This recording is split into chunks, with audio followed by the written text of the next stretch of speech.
Hello and welcome to an MHR Products Spotlight. I'm Andy and today I'm joined by Ben Humphreys and Kerry Crewe. Hi guys. Hi Andy. Hello. Today we're going to be talking to you about some functionality that we have within our solution, all about student time and managing international student visas.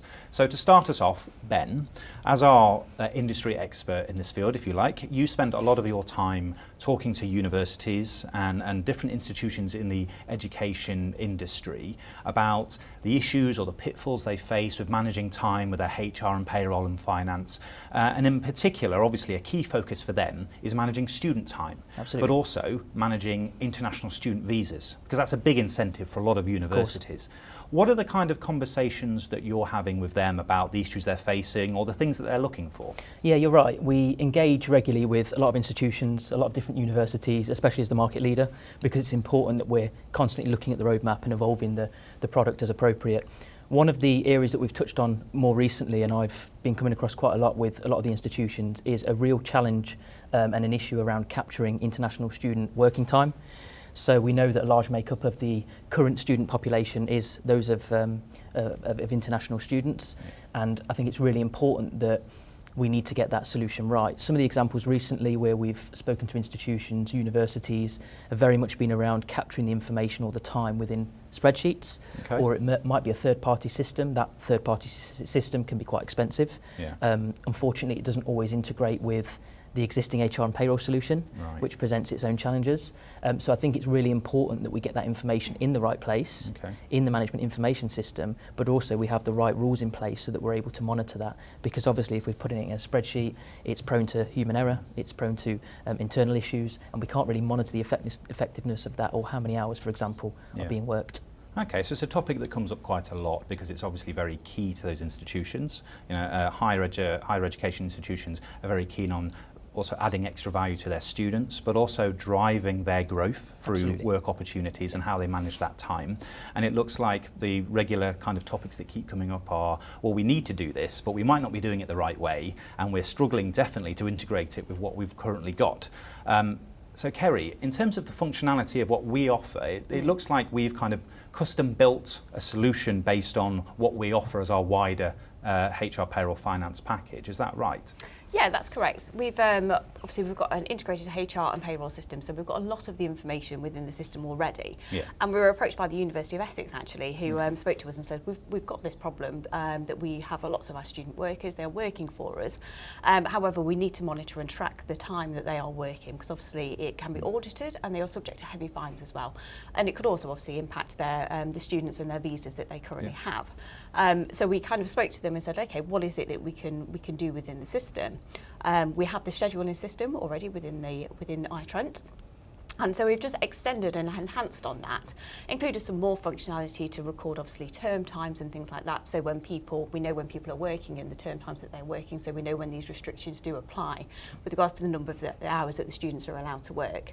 And then when the managers are scheduling their hours and the sessions that they are applied to work, it can automatically flag and highlight the people that are over the number of hours that they can work in that particular week based in those term time hours.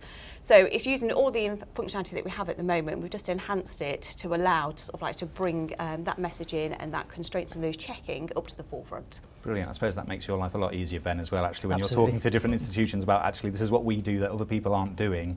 We've built it with you in mind. So it's good that I imagine that's been built as a collaboration with our customers as well, to really listen to what they need, but also go, well, we have this functionality, let's make it work for you. And I suppose that makes your life a lot easier. Absolutely, it does. So in terms of demonstrating how it works, I believe, Kerry, you've given us a bit of a video guide here. Are you able to take us through it? Yeah, it's just hopefully in the background, a little video up here. So this is our scheduling system that we've got at the moment. So this is one of the areas where we've made the improvements. So this is allowing people to be able to obviously schedule the hours that they're working. And the most important thing is with the student workers is that they need to be making sure that they are not allocating them any more additional hours than they should be doing. And with the scheduling tool, obviously you are planning that work around it. So we've built it into that area of the system, as well as the recording time as well, part of the system as well, depending on obviously what our customers want to use the system for from there. So we can see in here, it will also identify the people who are in fact students. And you can see here, we've got Ellis and Georgina up at the top here. So when we click on her, we'll be identified. You can see the icon there that she's a student worker, and you can clearly see those restrictions that are applied from there, and be able to see when the managers are doing those scheduling for those sessions and the hours, that they will be notified if there are any constraints that are hit at that point in time. Perfect. So it's just an easy visual way to be able to see and manage it. And that's using data that we've already got in the system, is that correct? It's not creating more of an admin burden. It's not an admin burden. We already know obviously the hours that we're going to schedule to work for them, so again allowing for that planning side of things. We know that they're a student worker from there, so it's just bringing all of that information together. Obviously it's already there within the HR and payroll system, so we've got that information there and just making the best use of it. Perfect. And it's allowing nobody to obviously go on a spreadsheet, as Ben mentioned as well, and doing extra burden from that point. And also creating more manual errors, yep. so which is going to slow everyone's teams down, obviously. Exactly, and the benefit of this, it goes straight through to payroll as well.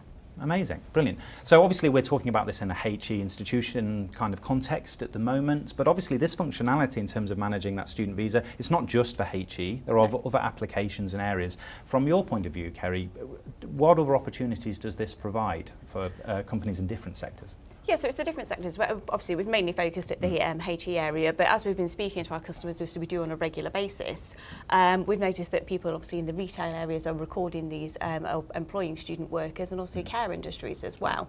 And it's their responsibility again to making sure that they're only allocating the hours that they can to those workers as well. So it not just impacts HE, it's others, particularly retail in the care industries. Brilliant. And Ben, any thoughts from yourself in terms of how this could be helpful for any other area? Yeah, I think it's really important that we work with our existing customers and we look at the challenges that they have and we look at future-proofing them, their organisation, their institution, as part of that real sort of long-term strategic relationship. Yeah. It's important that we look at the here and now, but also this is a long-term partnership. So what does that look like in 3 years, 5 years, 7 years? We need to ensure that the product's constantly evolving and we're listening to our customers and we're taking on board that feedback. And I think the University of Essex is a really good example of that. This doesn't just relate to obviously the international student functionality that we've touched on today, but a good example is HESA. HESA is something that we built in the system in iTrent, as Kerry well knows, many years ago, and we maintain that every year. So I think that's a really good example. Amazing. Thank you both for that very succinct, to the point and helpful update, and it's good to get a good visual on there as well. It just leaves me to wrap up and say thank you for watching. If you are interested in anything that we've shown here today, if you want to find out more, obviously you should get in touch with the details we'll put in this video or any of your main MHR contacts. And we thank you for your time. Hopefully we'll see you soon again for another product spotlight. Thank you. Thanks, Andy.